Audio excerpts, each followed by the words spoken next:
It was a bright and sunny morning in the west. The cacti stood tall, the tumbleweeds danced in the breeze, and the railway tracks sparkled under the golden sun. Far off in the mountains, a cheerful little whistle echoed through the canyons.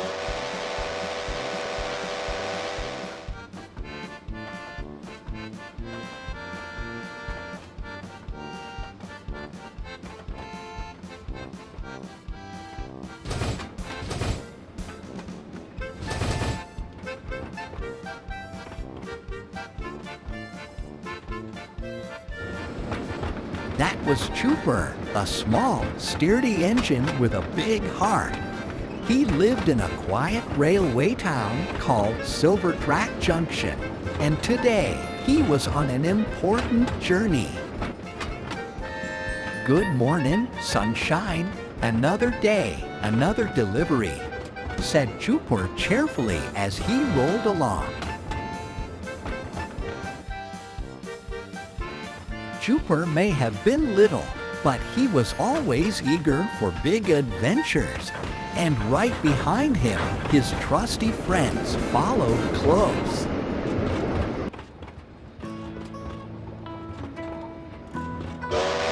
First came Benny the Bank Box, a green boxcar filled with valuables. He was always serious about his cargo. "Stay sharp, everyone," he reminded. "Let's not mess this up."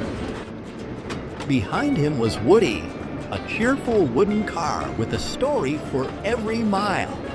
"Don't worry, Benny," he chuckled. "I've got enough stories to keep us company." Next was Dusty, a coal car who'd seen better days and coughed more than he spoke. "Hey, cough, let's just get rollin'," he grumbled. "I'm ready for some good old Holland today." Then came Lenny the lumber cart, strong, steady, and wise. "Easy there, team," said Lenny calmly. "Strong wheels and steady tracks, that's the way." And bringing up the rear was Charlie the caboose, always smiling, always looking out. "The view from back here is beautiful," he giggled. They were quite the team, and today they had a very important delivery to make, all the way across the wide, dusty desert.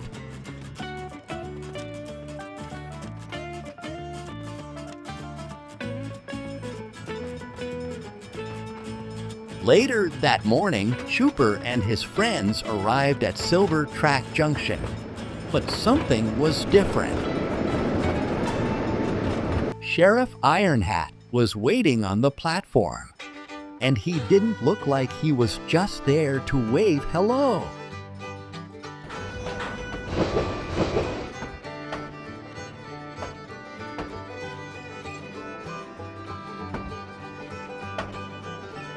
"Mornin', Chooper."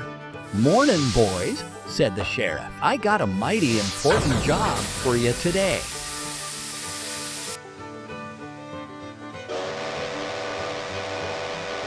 Chooper whistled curiously.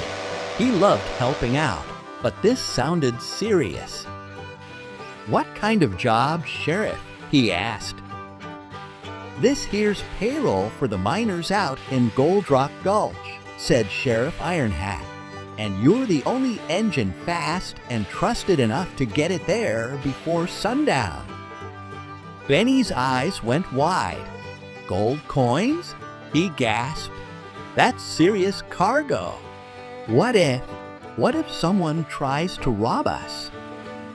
Woody chuckled. "Relax, Benny.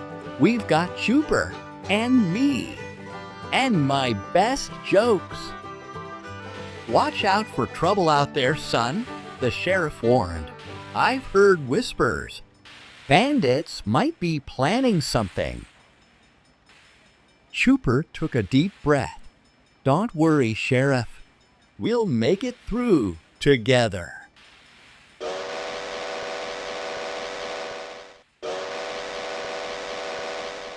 And so, Chooper and his friends rolled out into the vast desert, not knowing that danger was already waiting just beyond the next ridge.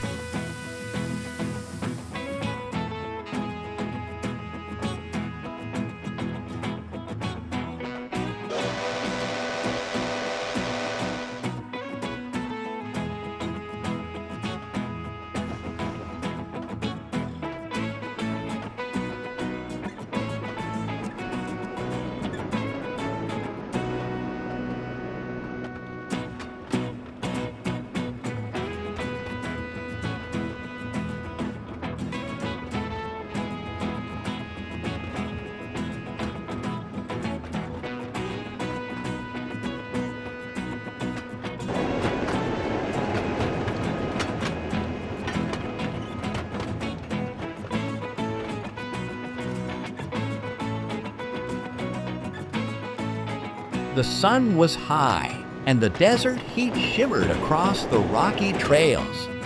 Chooper and his friends had been climbing and turning through the canyons for hours.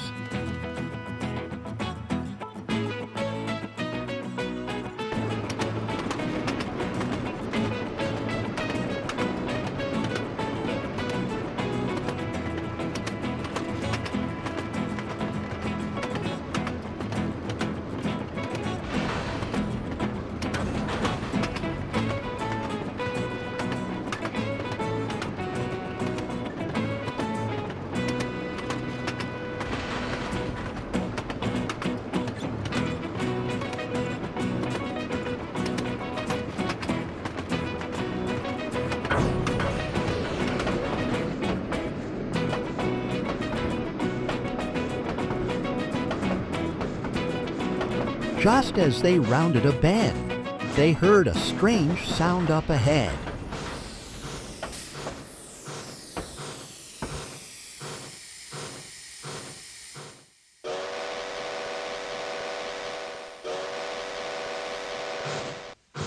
It was Casey Jr., the circus train, and he didn't look like he was in the middle of a parade.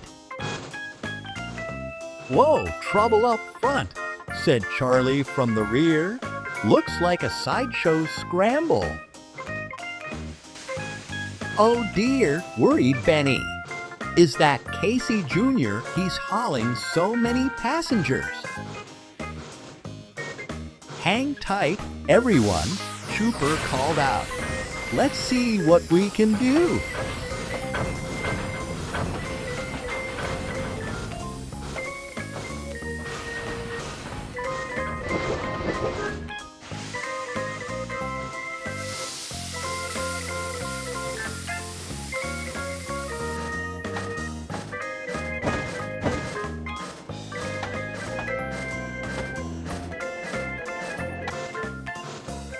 "Oh, thank the tracks you came," Casey cried. "One of my wheels slipped, and two of my silliest cars are stuck in the sand. I can't pull them back alone."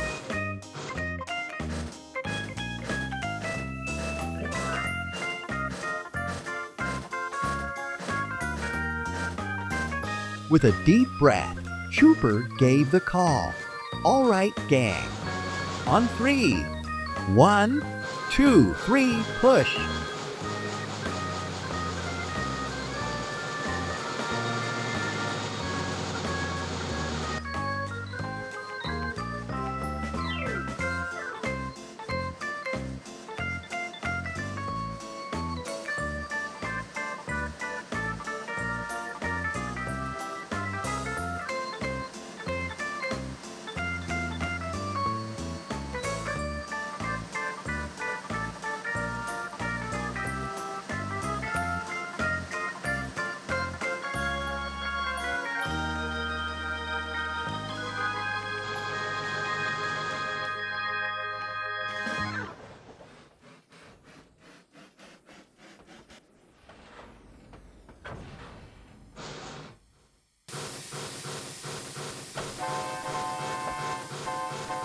"You did it!" cheered Casey Jr. "The show's back on track. Thank you so much, friends. If you ever need a grand entrance, you know who to call.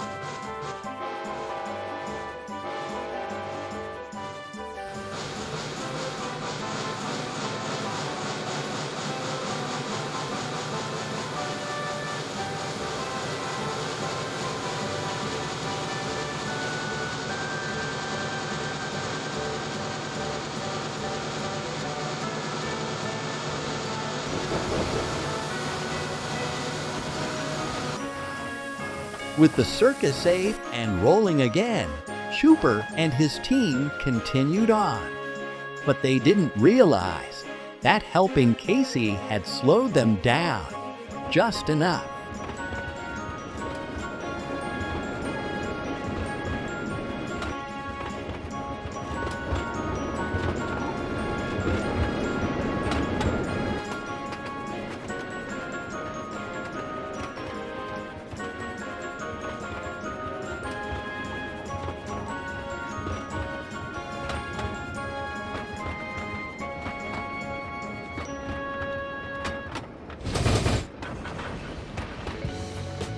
High in the hills beyond the canyon, the rocky tracks wound like a snake through the dust.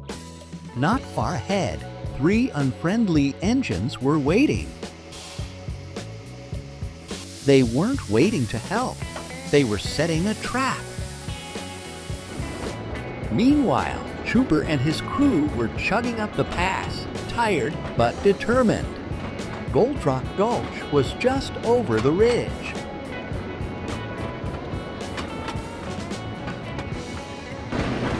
"I don't like this," thought Benny. "The tracks feel strange." Just a bit further, Chuper puffed. "We're almost there."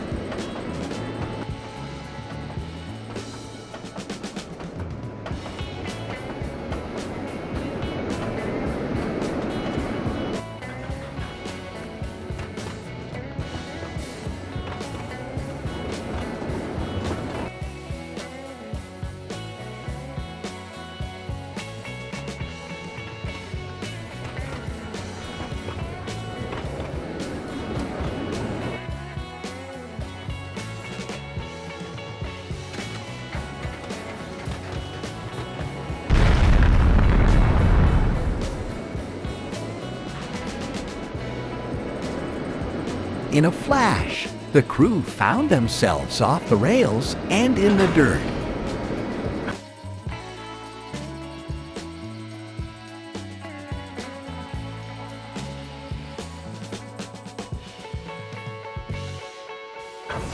And then, they saw them.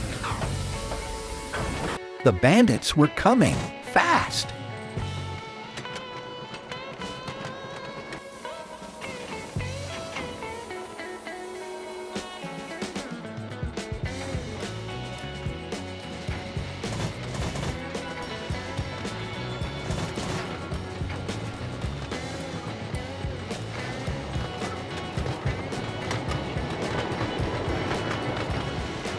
"We have to move," thought Chuper.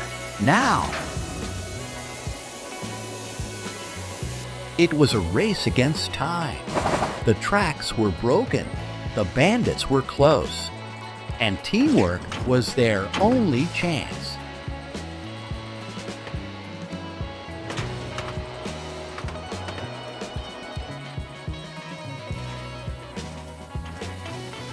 And Chuper was back on track.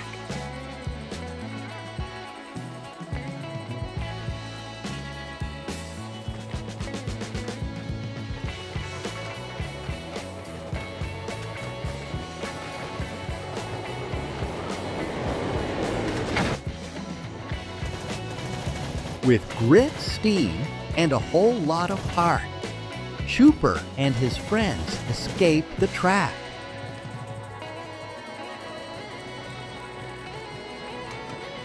The desert winds howled, and the tracks stretched endlessly ahead. But Chuper and his friends weren't alone.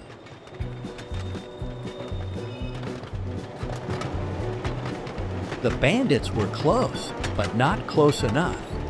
2 tracks twisted through the desert. Number 99 was strong, and Zebad was fast. But the sharp curves slowed them both down. "Why didn't anyone tell me these tracks twist like spaghetti?" complained number 99 with a loud hum. "You didn't ask," Zebad shouted. "Next time, bring a map or a GPS that actually works." And as Zebad and number 99 fought the curves, Phantom Express glided past without a sound. He didn't need tracks. It was like the desert itself had let him through.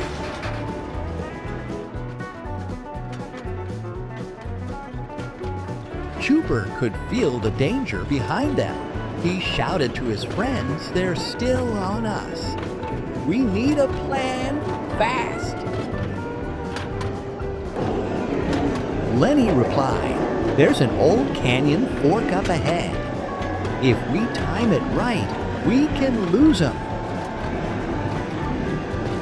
But the cars couldn't move on their own. They had to stay together. So they came up with a plan, one just as wild as the West itself.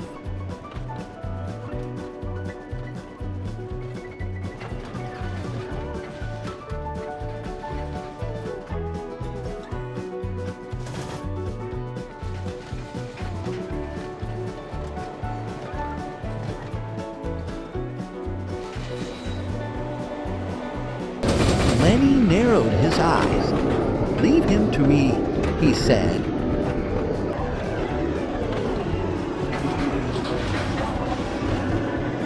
Lenny gave a log a solid push. It landed right where it needed to, snug in the canyon wall, blocking Phantom's way.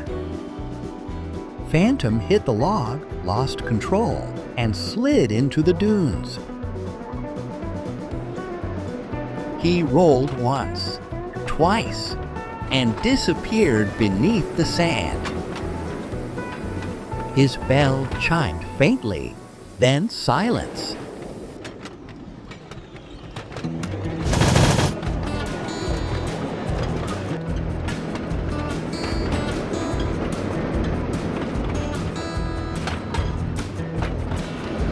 One down, Benny muttered, 2 to go.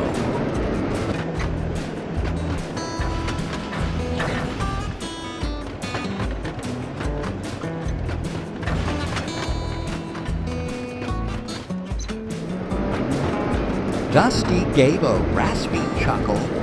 "All right, big fella, let's see you dance on sand." He popped open his hatch, and a river of sand poured down onto the tracks. The heavy engine grunted and groaned. "Too much sand," he growled.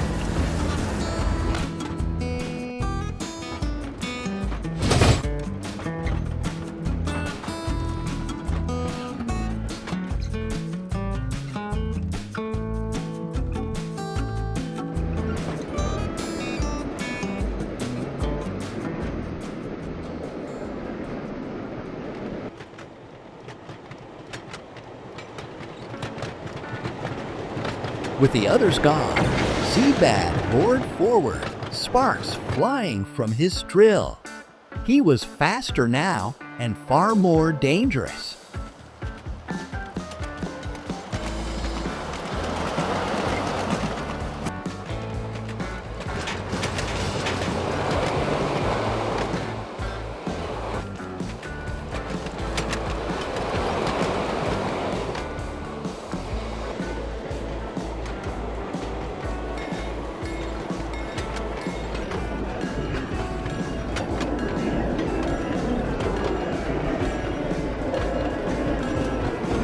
Chooper saw the turn coming.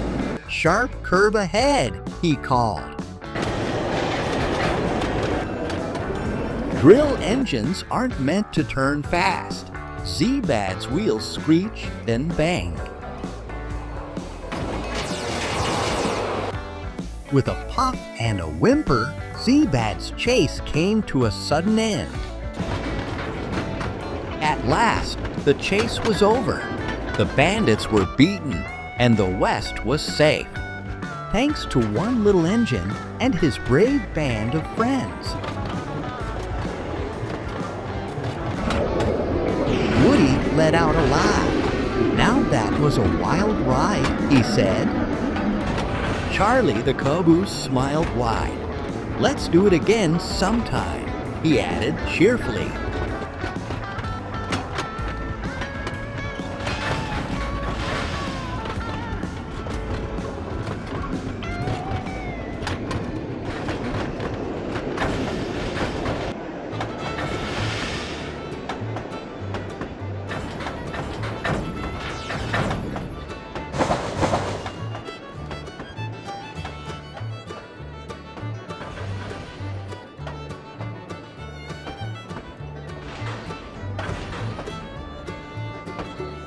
It was a hero's welcome, no doubt about it. The sheriff tipped his hat and chuckled. Heard you outran bandits and saved the gold. What took you so long, partner? Trooper blushed a little. Well, Sheriff, he said, I couldn't have done it without my team. And maybe a little luck dodging tumbleweeds.